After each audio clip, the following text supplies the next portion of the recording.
What do you make of, not pausing, but doubling down in Saudi Arabia right now? Yeah, it's really interesting. About a year ago, all those Saudi elite members were detained in the Ritz-Carlton Hotel in Riyadh. And just a few days after we learned that SoftBank planned to invest $25 billion in Saudi Arabia.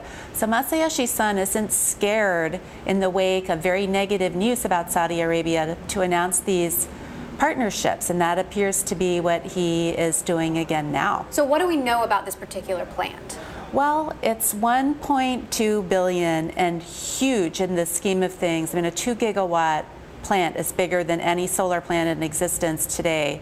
But it's also much smaller than what the Saudis and SoftBank were talking about earlier this year, when they were talking about 200 gigawatts of solar power in Saudi Arabia. So in that sense, it's dramatically dialed down, but still it's huge in the scheme of solar and a $1.2 billion investment. Now, you were listening in to the earnings call, and he got several questions about the Saudi ties. What do you make of how he responded? I mean, he generally said, we're going to keep investing because we believe the people of Saudi Arabia need it, but also that he asked the government to get to the bottom of it.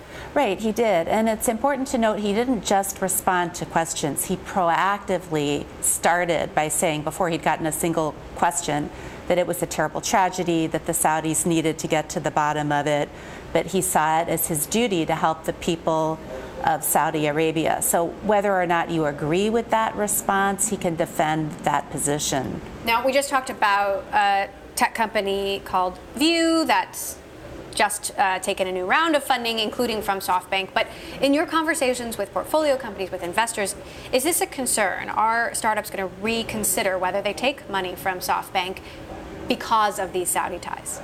I think a lot of people are struggling with it morally, but then money is money, and I think people really want to see their companies grow. So I think it's going to be the exception rather than the rule that some startup founder decides not to take this money for moral reasons. So maybe people are thinking a little harder about it.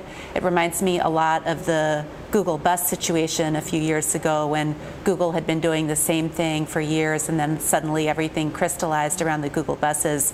This is what the murder of Jamal Khashoggi has become for Saudi Arabia. What about venture capitalists? Are any of them reconsidering whether they take money from the Saudi Sovereign Wealth Fund? I mean, because we often don't have a lot of insight into where their money comes from, right? Who the LPs are. That's right.